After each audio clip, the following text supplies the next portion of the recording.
رات غیر معمولی طور پر سیاہ تھی۔ آسمان پر بجلی کڑک رہی تھی اور جنگل کے درخت طوفانی ہوا میں جھوم رہے تھے۔ اسی ہولناک رات میں پہاڑوں کے بیچ ایک خفیہ غار کے اندر ناگ منی جلتے انگارے کی طرح سرخ روشنی بکھیر رہی تھی۔ اس روشنی کے گرد لپٹی بیٹھی تھی صدیوں پرانی ناگن، زہریلی، طاقتور اور بے رحم۔ اس کا نام تھا زرینہ۔ زرینہ صرف ایک محافظ نہیں تھی، وہ ایک جنگجو تھی۔ اس کے جسم پر پرانے زخموں کے نشان تھے جو اس بات کی گواہی دیتے تھے کہ اس نے اپنی ناگ منی کے لیے کئی جنگیں لڑی تھی۔ اچانک فضا میں ایک کرخت بین کی آواز گونجی، تیز، چپتی ہوئی، جیسے کسی نے خاموشی کا گلا گھونٹ دیا ہو۔ وہ آیا تھا، ظالم سپیرا کرتار۔ کرتار عام سپیرا نہیں تھا، وہ زہریلے سانپوں کا شکاری تھا۔ اس کی آنکھوں میں رحم نہیں، صرف لالچ جلتا تھا۔ اس کے ہاتھ میں فولادی جال، کمر پر زہریلا خنجر اور لبوں پر خطرناک مسکراہٹ تھی۔ زرینہ غار سے باہر نکلی۔ اس نے پھنکار ماری، ایسی کہ زمین لرز اٹھی، مگر کرتار ڈرا نہیں۔ اس نے فوراً مخصوص دھن چھیڑی، ایک ایسی دھن جو سانپوں کے اعصاب کمزور کر دیتی تھی۔ چند لمحوں کے لیے زرینہ کی رفتار سست پڑ گئی۔ بس یہی موقع ہے، کرتار چیخا۔ اس نے فولادی جال پوری طاقت سے اس پر پھینکا۔ جال سیدھا زرینہ پر آ گرا۔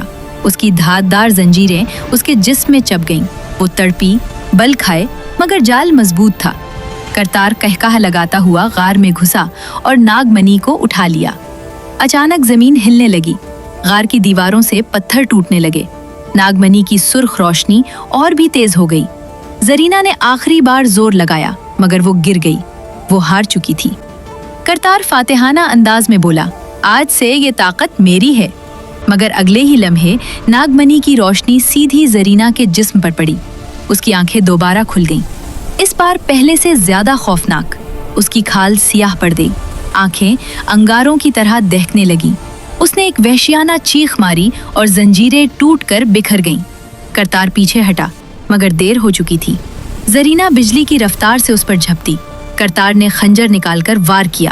خنجر اس کے جسم کو چھو گیا، مگر زرینہ رکی نہیں۔ اس نے اپنی دم سے ایسا وار کیا کہ کرتار دیوار سے جا ٹکرایا۔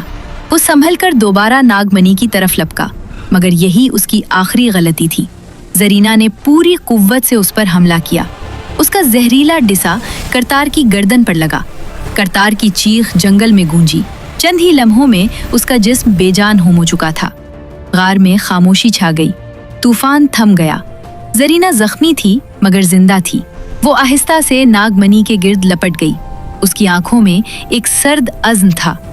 لالچ نے ایک اور جان لے لی تھی اور جنگل نے ایک بار پھر سیکھ لیا، ناگ منی طاقت ہے، مگر اس کی حفاظت کرنے والی اس سے بھی زیادہ خطرناک۔